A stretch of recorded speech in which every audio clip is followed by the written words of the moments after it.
maybe under 20 seconds left on the clock. It was just a shock, and I'll never forget. Having nobody know who you are and having, everybody not think that you could play. I'm using no chemicals and no pesticides at all. I'm Patrice Bergeron, and I'm Boston Strong.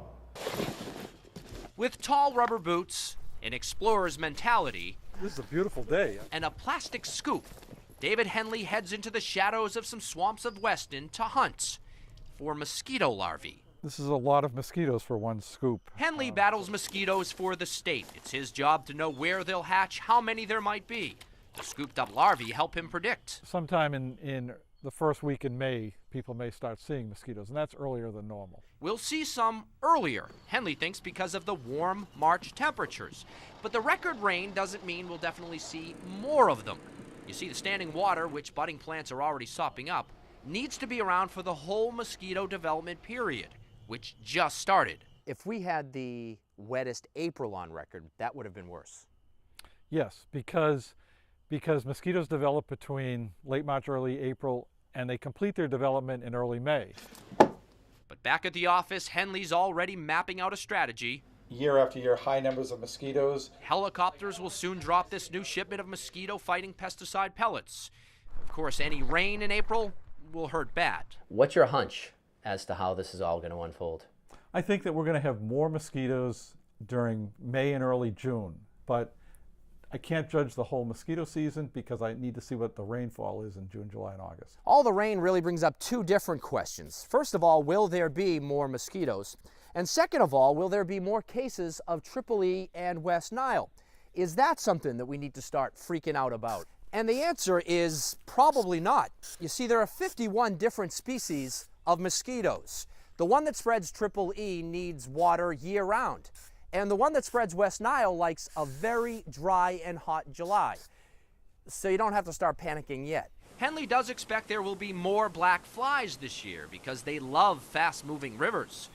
But mosquitoes are more his game, so he'll be watching those closely. Standing in swamps. Who doesn't like a warm day in the spring? But you're not fishing, you're looking for mosquitoes. I am, but I'm still out here. Knee-deep in fun. David Wade, WBZ News. In the dead of winter, when our desperation for spring is the only thing growing, there's this.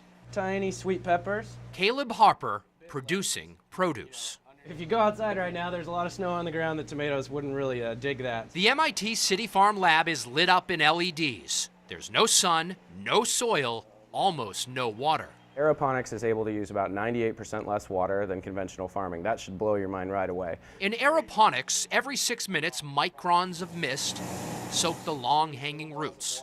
There's just very little tiny beads of water on here. Then there's hydroponics. You'll see that all of the plants are being grown in about 2 inches of water. The lettuce, peppers, tomatoes, and more sipping gurgling water enriched with nutrients. I can eat this? Cool, but it has to taste good. I'm totally jealous right now. That was the only one. It's actually pretty good. I'm using no chemicals and no pesticides at all. And I get a quarter of the growing time. So let's take a head of lettuce that normally takes 100 days to grow. I get it in somewhere between 15 and 20 days. Since plants like the blue and red part of sunlight best, here they bathe in red and blue LED lights.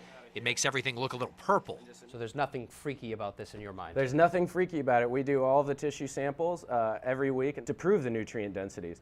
This son of a Texas farmer believes that city buildings from Boston to Beijing can be potential pillars of produce. From here you can see the Hancock Tower, right? Yep.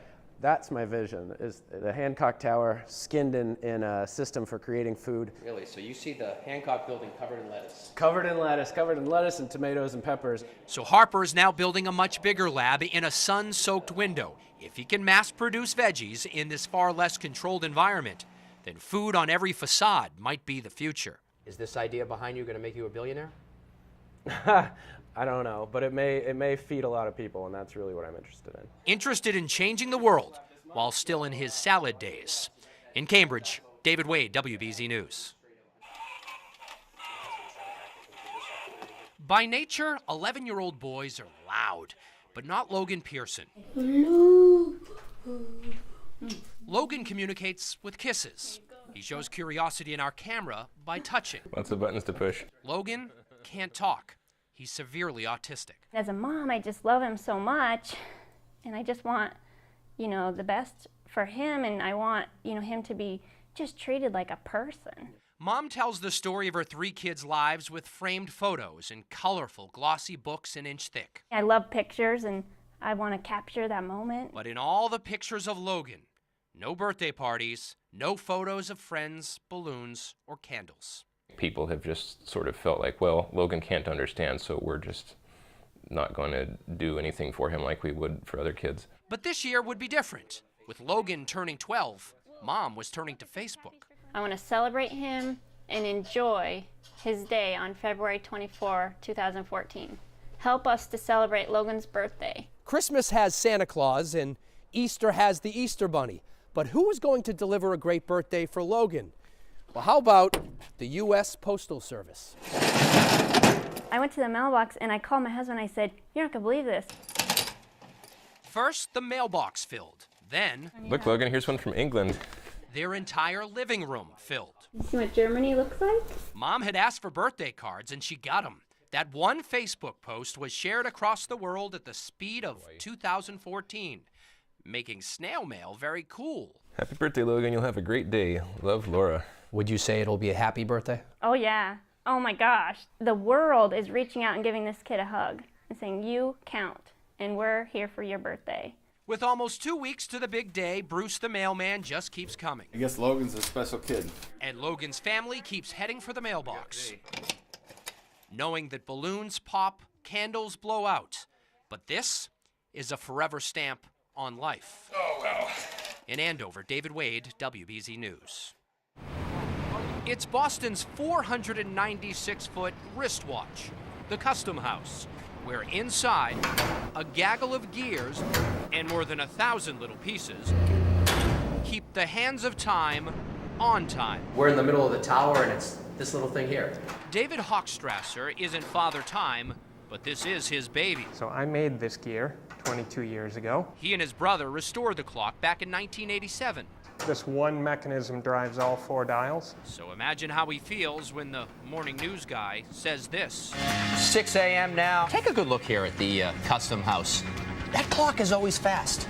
About 5 minutes fast this morning. I certainly don't like to see things like that. In a matter of days, Hochstrasser had the Custom House clock and its 11.5-foot hands back on time.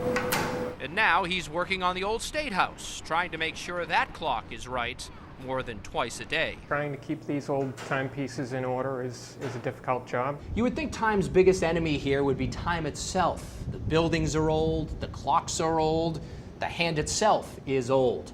But it's not. The problem here is the Boston weather. So just a little bit of wind on those hands is enough to cause it to pick up speed, lose speed. I think amazing that it works at all. It's not just the Custom House. Some of you would like to clean the clock of the tower above the Forest Hills T-stop.